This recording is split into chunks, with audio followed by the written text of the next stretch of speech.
Pakistan has its own classics for turning waste into treasure.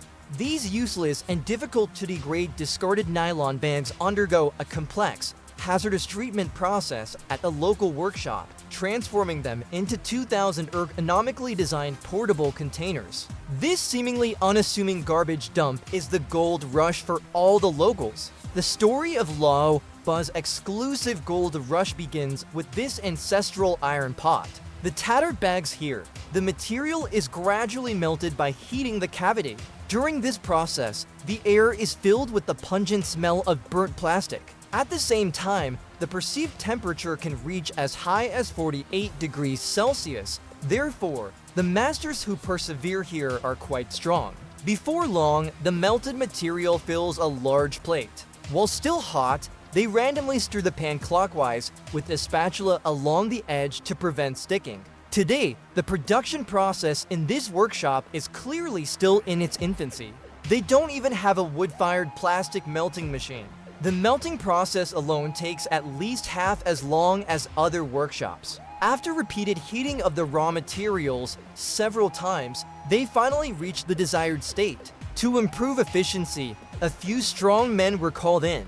They used freshly used gas pipe as rolling pins and pressed them into thick sheets to increase the heat dissipation area.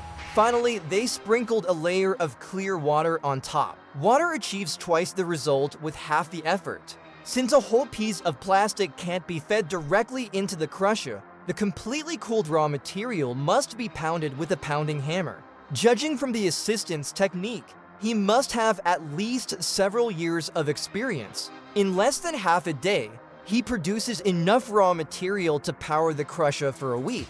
In this production workshop, since there's only one worker operating it, the work is relatively strenuous. Even from the sweat soaking through his pants, you can see the fine particles breaking down into granules. The plastics are simply packaged and then moved to the adjacent bath mixing workshop. Because today's chairs require certain strength, various additives are added to the raw materials to compensate for any quality variations. A specific proportion of colorant also enhances the product's color.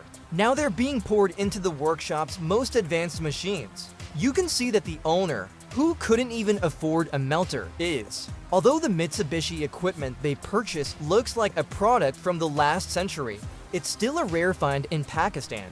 The fully automatic accommodation machine can mold and cool a standard seat in less than 30 seconds. Although the seat has very few burrs, the meticulous owner has a dedicated person to clean it up to ensure that every product delivered to the customer is flawless.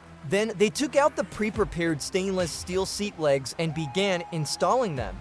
Accommodation, although the minibus in the workshop is young, they are very skilled in all operations. Here, the chair sets made from nylon sacks are completed.